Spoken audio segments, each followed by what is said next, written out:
Sie hören Sport und Musik. Das Spiel ist aus! Deutschland ist Weltmeister! Mario Götze! Mario Götze! Tonight, whether you call it football, or soccer, a German American and a German in America dare to call it foosball. German foosball from an American point of view. Let's add some buns to that hamburger and join them for the Schnitzel Boys Deutschland Hour. Hello and good evening. Welcome to the Schnitzel Boys Deutschland Hour. Not at the usual time, only one of us here right now. You're wondering what's going on? I tell you what's going on. The Schnitzel Boys are like ships in the night. We are passing each other. Stefan is in Europe, Amsterdam. He was in New York last weekend. I was out of town. I had plans to go to West Virginia on a hiking trip, so we missed each other. The big crossover, Schnitzel Boys crossover friendly is going on this weekend. Hartford, Connecticut. Germany is playing the U.S. in a soccer friendly. I'm going to be there. He's going to miss it. So we are like ships in the night, or however you want to put it. Not quite in sync in our schedules, but we were able to catch up and talk about what's going on in Germany. Yesterday, I caught him in Amsterdam, and we had some technical problems. We could not. The European internet has let us down, but eventually we figured out a way where kind of I was on the phone and he was on video and recorded all this, and I will play this for you right now, and let me just get this going. Hey. Yep. Welcome to the Germany Hour, boys. Hello again. I'm in Europe, but I'm not in Germany. I am in Holland. You know what's crazy about Holland, Bjorn? Tell me. So I'm in Amsterdam, and everyone, I hear three languages, I guess. I hear Dutch, right?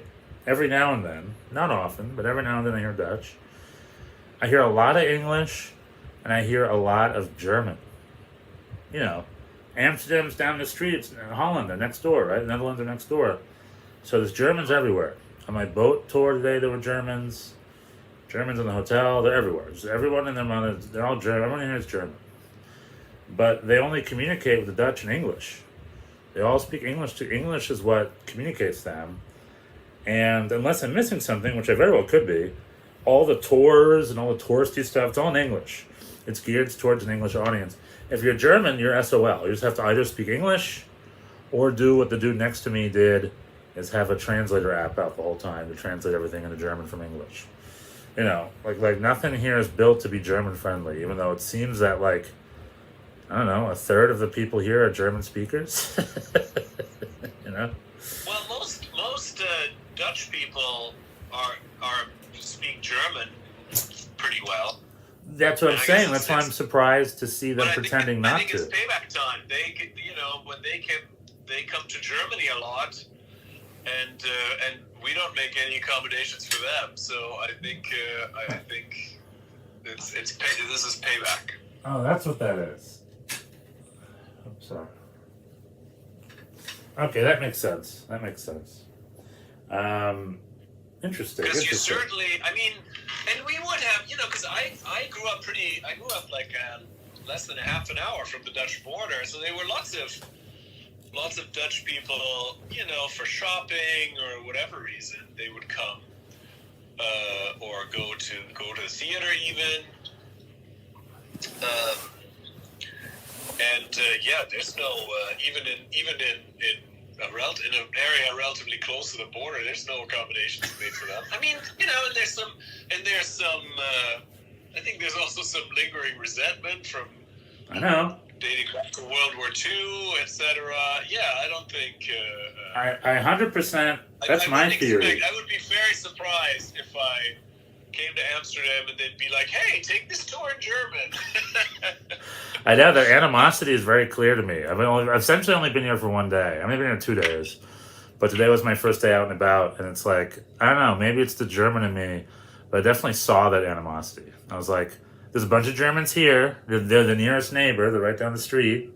They've got money. Germans are tourists, right? Everyone knows the world over. Germans tour the world. They're everywhere. Germans love exploring. But here in Holland, they're just like, they could give two craps. They're just like, here, I know like it's fine that they're here, but there's no German bars, there's no German restaurants, there's no German tours, and they're all speaking to each other in English. Broken ass English. And it's just, to be, I don't know, like, I can tell the resentment, I guess. But yeah, I guess it goes both ways, I guess. Yeah. I guess, yeah. Yeah. But what are they, they're going to the Ruhrgebiet as tourists? What are they seeing in Germany? I mean, this is when I was a kid. You know, it was a long time ago. I don't know what the deal is now, because back then it was still. I mean, when I was a child, this was before the euro, and so I think there were probably some shopping opportunities, perhaps some currency advantages. I don't know. There were a lot of Dutch people coming to Germany to buy stuff. I'm not sure why that was exactly, and I'm not sure if that is still a thing to the same extent, but that was definitely a thing then.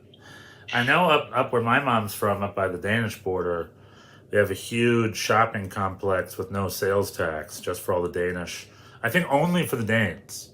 Like if you're a Danish citizen, you can shop there with no tax or something. Yeah. Right. Yeah. So anyway, so I just thought that was a funny observation. But you know, I had to go to the grocery store today and get a pharmaceutical thing, a little ointment cream for my sore muscle. And, you know, the signs, what was it again?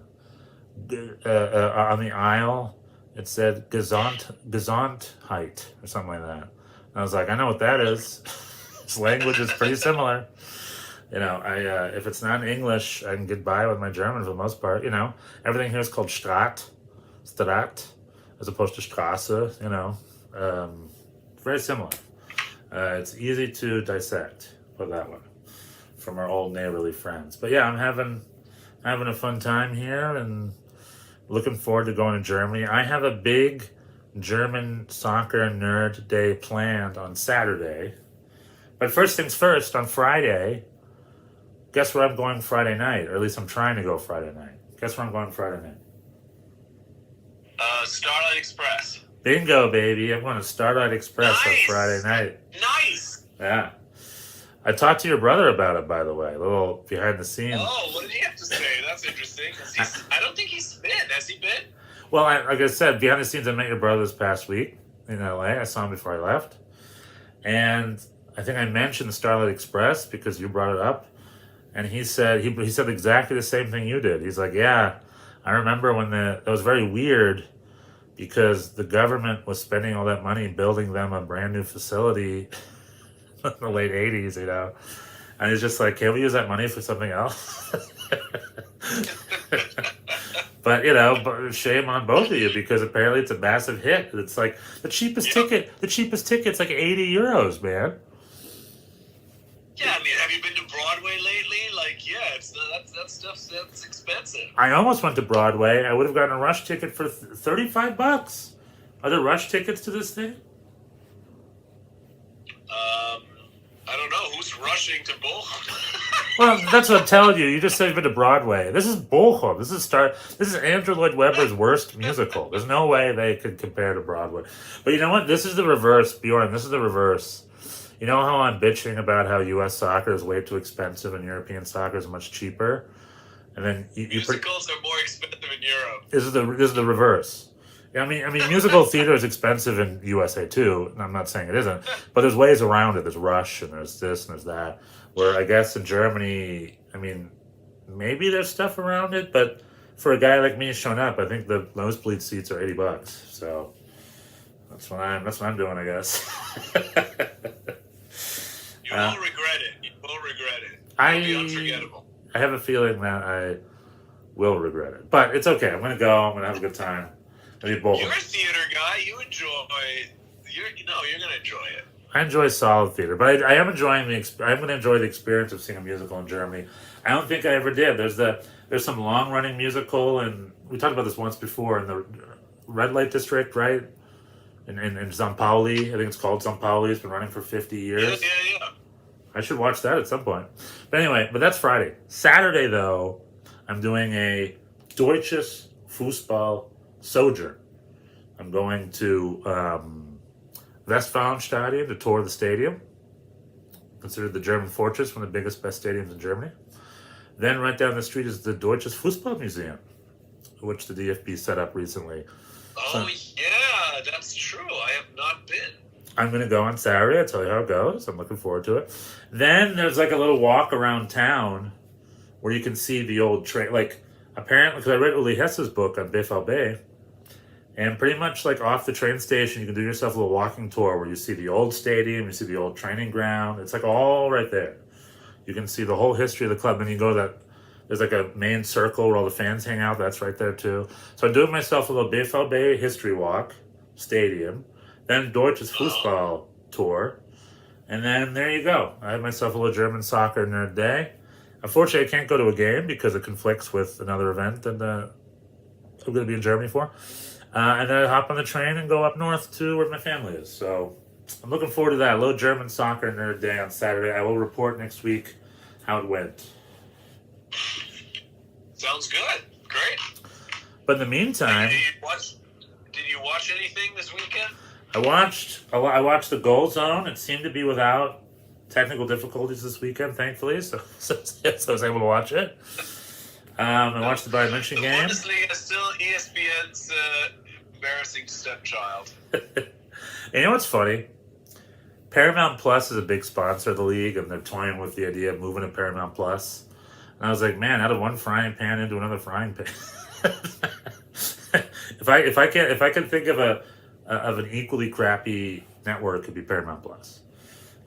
So me personally, I think they do a pretty good job with the Champions League. No, you always say that. I don't know what I mean, we must have different experiences. Maybe it's different devices.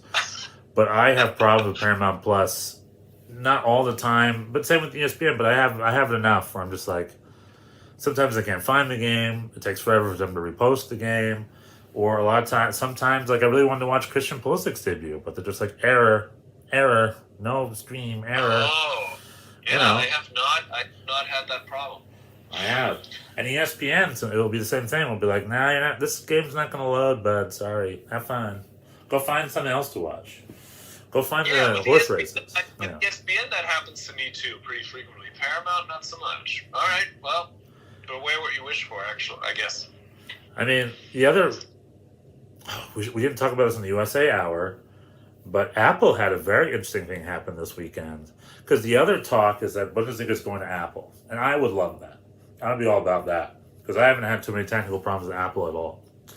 However, in Minnesota this weekend, there was a strike. There was like a camera crew strike or something. And Minnesota did not broadcast their game because the cameramen refused to show up.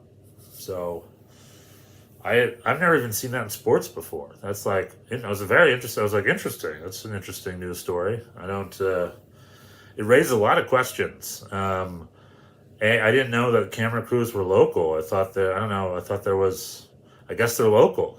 I didn't know that. I don't know why I would know that, but. Okay. I assumed camera guys were like I think this was national, and they came with, I don't know. Anyway, the local guys wouldn't work because of a strike. I'm all for the strike. I'm not sitting there blaming them for that. I'm always rooting for a strike. Anyway, no matter what the situation is. I'm just rooting for strike. Always. You're pro-strike. I'm pro-strike. But I think they streamed, so they wouldn't show it on Apple TV, only highlights, and the full stream was available on MLSsoccer.com, so they did have a camera up, but it wasn't the usual broadcast, and it's just funny because it's like, you sign up for Apple, you pay them the money, and they guarantee every match. So this is one match they couldn't provide. So you think to yourself, what like, can we sue them? Like, how beholden are they to their own marketing? Do we sign a contract with them? Could we sign up for them? I don't know. I don't think we do, but still, interesting thing to think about. But other than that, Apple's been pretty dang solid. So if the Bundesliga goes to Apple, sign me up for that. I'll pay whatever that thing is. I mean, hopefully it's not like $400 or whatever. But if it's a global package like MLS does it, I think that'd be a lot of fun. I'd be all for it. Sign me up. But yeah, did I watch the games was the question you asked, right? Yeah, I mean, Bayer Leverkusen is flying. The big story, which I sort of labeled the show, was Guirassy, right? He broke Robert Lewandowski's record this weekend. I don't know what the exact figure is, but what is it? Match day 5, 6, 7? This was 7. And I think he scored a hat trick. I think he only had to score 1 goal to tie Lewandowski. And I think he's at, 13 goals in 7 games? And the best Lewandowski could do was 11 or 12 or something. So that's wild. That's the kind of thing that you don't think gets broken ever, because that's a pretty serious record. Yeah, and it's Lewandowski, right? The dude's been consistently, and he broke like Mulla's record and stuff. Meanwhile, but the funny thing about this, I Googled him. I'm like, who is this guy? And you think he's some wunderkind like Victor Boniface. He isn't. He's 27. He was at Stuttgart last year. He was an obscure French player for many years. You know, I think he scored more goals so far this season than he has in any other season in his entire career beforehand. So it's one of those things where some just click sometimes. I don't know. You see this with strikers every now and then, or when 27 or 28 hits, it just clicks, and all of a sudden it begins for them. Yeah. To bring it back to the U.S. examples, Chris Wondolowski was like that. He really was an obscure player until his late 20s. Bradley Wright Phillips, when he came to New York Red Bulls, he really didn't have much of a scoring record to speak of. All of a sudden, click, boom, he just starts scoring. So this is at a higher level, but he's a 27-year-old player. He was the type of pickup Stuttgart could afford, from France. And he's now the best striker in the Bundesliga history. Randomly. So good on them. Stuttgart's top of the table, right? Or am I wrong? Was it Bayer Leverkusen? Second. Leverkusen is still in front. And then Stuttgart is second, a point behind, and then Bayern and Dortmund with 17 each. I mean, it's this Stuttgart thing is wild. Not to shortchange Leverkusen, they keep rolling. They beat blew away Köln 3-0 this weekend, but Stuttgart, who would have thought second? And this is no longer, games in. We're 7 games in. We're closing in on a quarter of the season, so this is no fluke anymore. True. We'll see if this keeps pumping out. I do. Stuttgart's have an amazing start to the season. My Gehan, my brain says that's going to fade at some point soon, and they're going to go back to futzing around towards the middle of the table. But they should, no matter what happens, they should be able to end this season in good shape. At least they'll get some European football out of it somehow. Whether it's Europa League or Champions League, I don't know. But I'm hoping that's not the case. I wish them the best. But as far as a club really punching above its weight this season, to me, it's still Bayer Leverkusen. To me, I feel that they can still mount a challenge throughout the season because it's the way they play. They also have their own guy in Victor Boniface, a young dude who they scouted well. And between those two clubs, I think by the end of the season, Bayer Leverkusen will still have some gas left. I think they have the depth for it. And, it'll be interesting to see. Bayern München had themselves a confident win against Freiburg. It seems like they're still dominant, but they're not really running on all cylinders. But it's getting better and better for them. I'm not too worried about Bayern. But Dortmund had themselves a big game with Union Berlin this week. That was a big game. Because that was a battle of the two big clubs that are underperforming. And they were down at... Well, can we still say Dortmund is underperforming? They're 2 points out of first. Right. They're doing fine. And, but they were behind at halftime in this one. Yeah, but I think this game, it was 4-2, right? I think this game is I don't know. I saw this game and I was like, Borussia Dortmund's, it's a good game. I think they're in decent shape. It's just one game. And like you said, they're still collecting points. They're doing okay. Their Champions League form leaves to be desired. But I think this game was positive. It was very much okay, we're ready to go for the rest of the season type thing. It seemed like, to me, it felt like a little bit of a turning point for Dortmund. However, Union Berlin still has no answers, right? Yeah. They're still dwindling a little bit. They had a heartbreaking loss midweek where they were up 2-0 by the half, and it was against Sporting Braga in the Olympiastadion, in the full stadium. It was they packed that stadium, and then Sporting Braga tied it up, and then at the death, some guy scored a rocket of a kick outside the box in the goal. 3-2 Braga, fertig ist es. So, if Berlin was supposed to win any of their Champions League games, it was at home to Braga, and they didn't do that either. So, Yeah.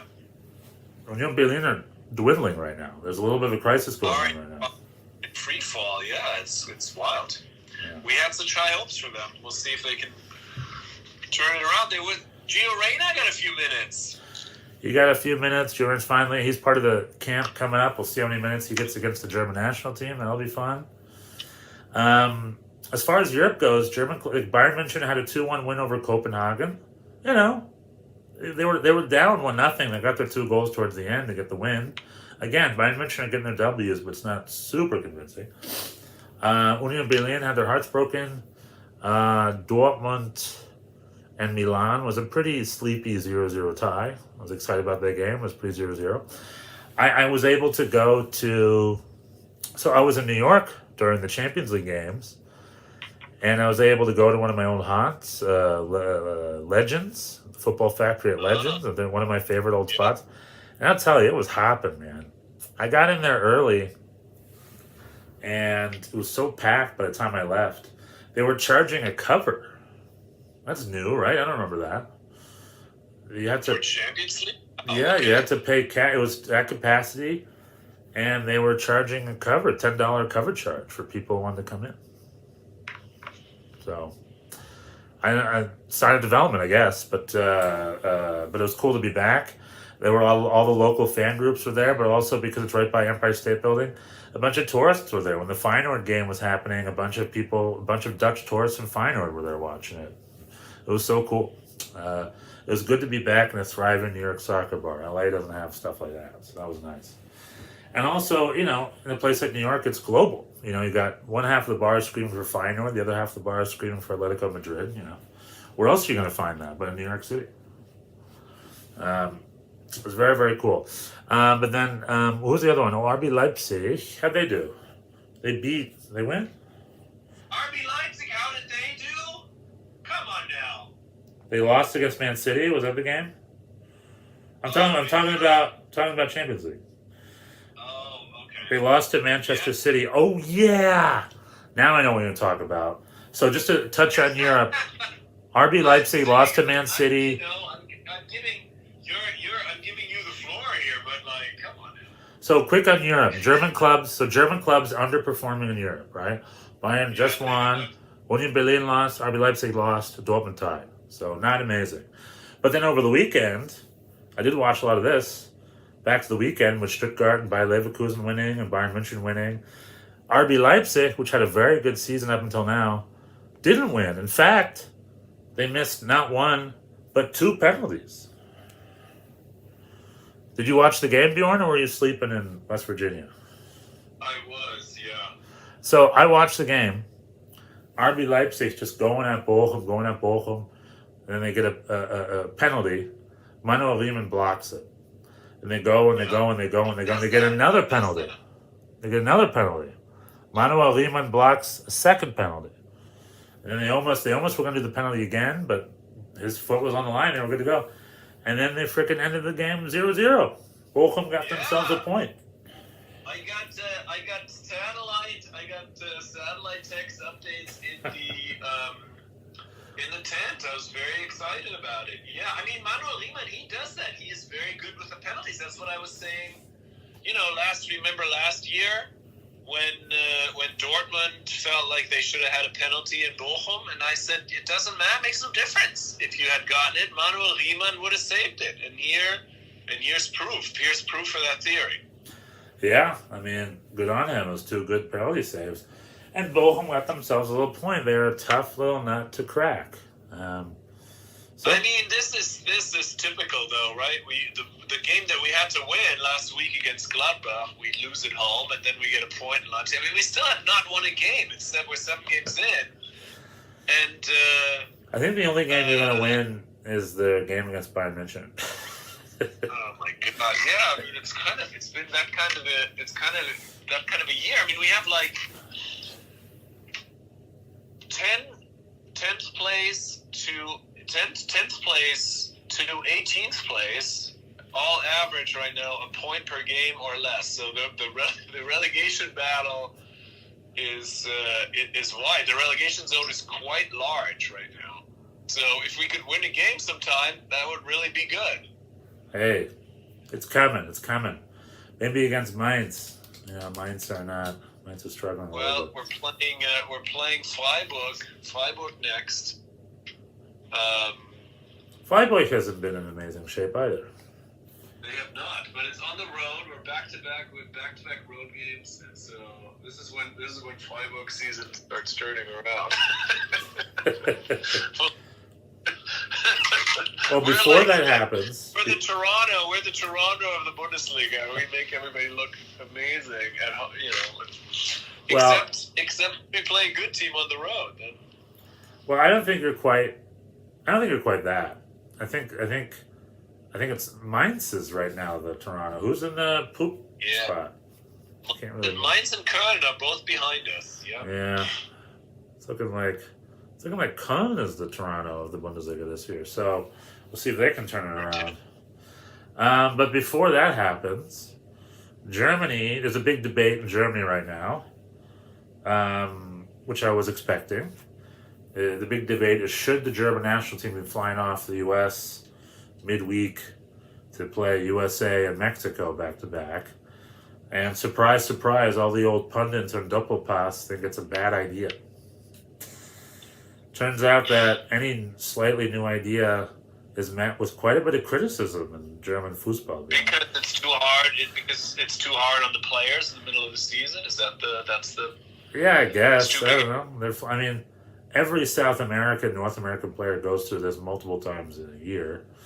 And pretty much they're just like, we have no qualifiers. We're hosting our tournament at home. And we're not playing, we're playing USA Mexico away.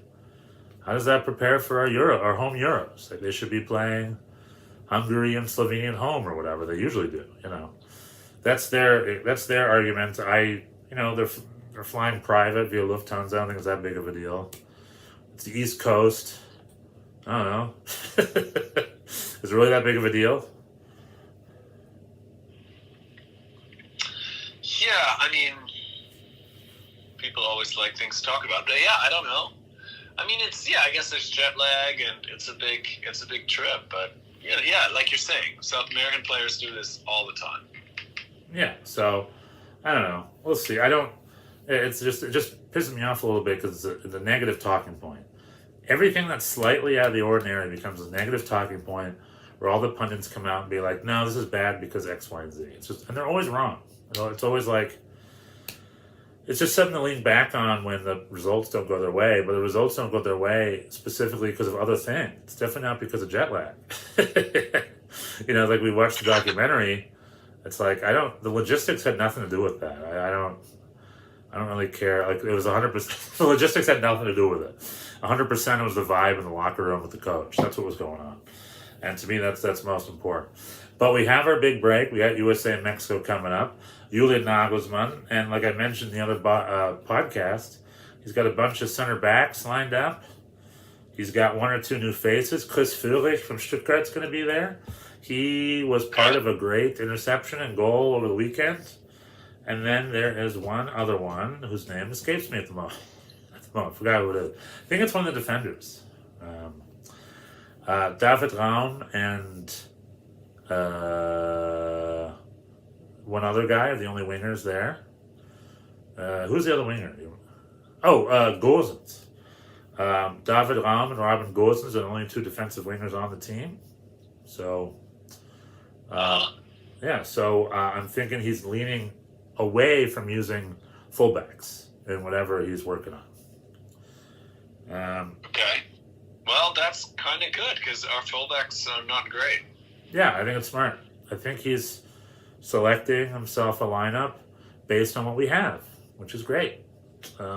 Smart. He's using his good hand. We brought 4 goalkeepers for some reason. So we could play a different goalkeeper each half if we want to. Maybe we will. And then we got the Germany games this weekend. I will be in Germany during the game, trying to find a broadcast of it somewhere. I'll also be traveling that day, so we'll see. And it should be a lot of fun. Yeah, I'll be there. Hartford, Connecticut. Hartford, Connecticut, baby. Excellent. Any other thoughts or anything for Germany stuff? That's it. I think. Yeah, we have a few. Yeah, like you were saying, I'm just looking at the squad now. Yeah, there's a few new names: Baumann and Andrich. Yeah. Andrich and Fürich. Yeah, Right. Andrich, is he a center back? Is Andrich again? He's listed as a midfielder, Oh. so. Yeah, Behrens from Berlin is a little bit of a head scratcher, but. Well, he's been performing. He's one of those we're talking with Garassi earlier. You know, he's an obscure player, played in the lower leagues. How old is he now? 28, 29, something like that? Is that 27? Something like 32, I think. I think he's older. Oh, really? And then, but he performed a hat trick the other day, didn't he, in the Bundesliga? So, we don't have, our team is thin. We don't have a number 9 dominating right now. So anyone will do at this point. It's good to give opportunities. I mean, Schlotterbeck is out. That's a big, and I think that's kind of about time. That's kind of the right decision. Yeah, we've been sort of scratching our head about that guy a little bit. How's Goretzka? Is he back in? Who? Goretzka. Oh, Goretzka. Yeah, Goretzka's in. He's back in. He got himself back in. Reni Khedira, when he's healthy, I think he's going to get involved. I think he still has yet to be involved. I think. Perhaps. Yeah. I think you could be right. That this is a 3 center back kind of thing, and maybe it goes with like Jonas Hoffmann or Kimmich on the wings, and that's interesting. It's going to be interesting to see as a wing back. Like a 3, 2. It's like 2. It's a 3 back 3, 2 wing backs, midfield 3, and then 2 up top. Maybe. I don't know. Oh, like a 3-5-2. Yeah. Well, like a 5-3-2 ish. We will see. Yeah. We'll tell you next week. I know the world is holding its breath about which formation we're going to play. We're going to tell you next Monday how it went. Like Christmas morning, we're gonna see that lineup. There'll be a fresh present. Cool beans. But definitely report. I will report what it's like to watch in Germany. You report what it's like to watch it live in the U.S. So Schnitzel Boys got you covered on both ends here. We are transatlantic. Do we ever? Yes. We are a transatlantic artisan podcast. Cool. All right. Tschüss. Bis nächste Woche. Tschüss. All right. That is Stefan from Amsterdam. Daniel Young is with us. He says, hope you're enjoying Amsterdam. It seemed like, was he enjoying it? Yeah, sort of.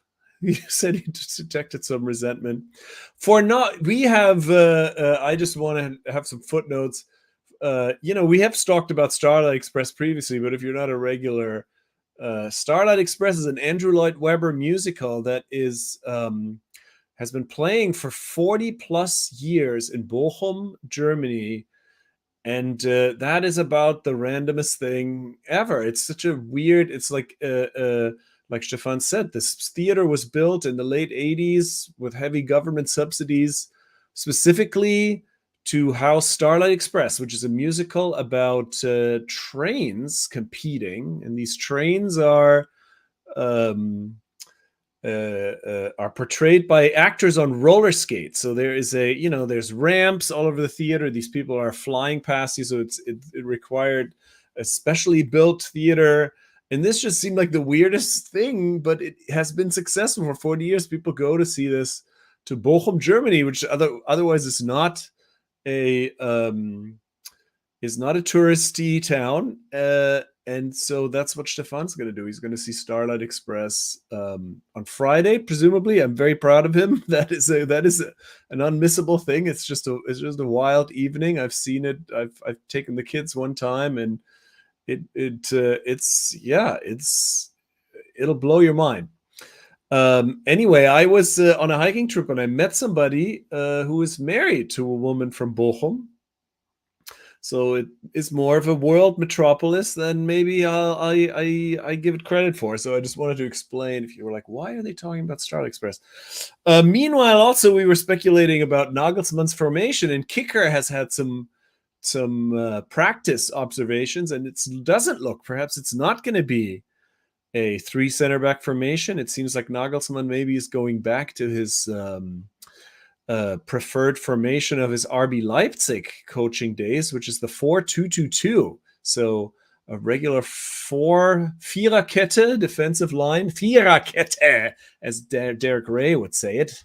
So a 4 in the back, and then 2-2-2, and supposedly Joshua Kimmich, who in Hansi Flick, previous coach Hansi Flick's last game, was back to right back where he started many years ago. He supposedly, at least in practice, he was back to his defensive midfielder position.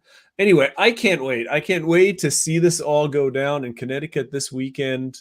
Julian Nagelsmann, the new Germany coach's debut against the US of A. Worlds are colliding. It's an event specially made for the Schnitzel Boys. So I will be there, and I will tell you all about it on Monday. You'll hear about that game, and you'll hear about Starlight Express, hopefully.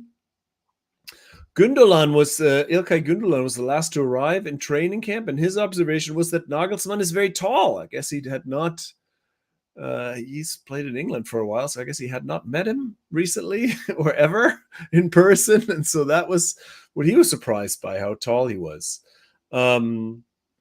We were talking about Köln being last, das Schlusslicht, the in last place in the Bundesliga. They had a friendly today, and they beat up on some 4th or 5th division team 15-0. They've scored four goals so far in 7 games. So at that rate, they may have scored more goals in this game than they're going to score all season in the Bundesliga. So hopefully you can sense some frustration if the Bundesliga team in a friendly scores 15 goals against amateur opposition. So we'll see if that has any lasting consequences for poor Köln. The Bochum game was wild. We talked about it a little bit. I just looked at the XG. The XG expected goals was 2.55 for Leipzig and 0.37 for Bochum. So it's kind of, Bochum are my team and I wish them well, but that's hard to get excited about that. I mean, it's fun that they got a point. I thought for sure they were going to lose that game, and was delighted when I got the satellite text update in my tent. That was the highlight of the weekend. NYCFC did very poorly. My American team, but my German team, Bochum, got a surprise point. So that was the satellite text that I enjoyed.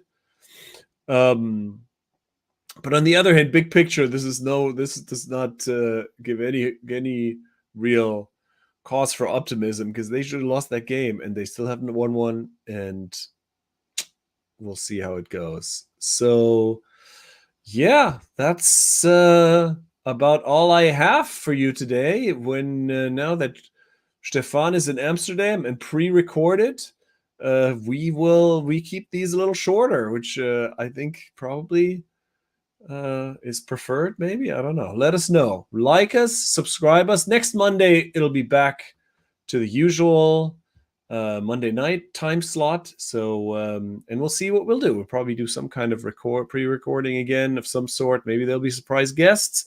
We will see, but we'll have a lot to talk about with this USA Germany game. International break is usually a little slow, but in this case, this is the Schnitzel Boys Derby. So even though it's just a friendly, we'll take it very seriously. Anyway, lovely of you to join us. Get some. We're on Etsy. The Schnitzel Boys have a shop on Etsy. Check it out. And I will see you on Monday. Good night.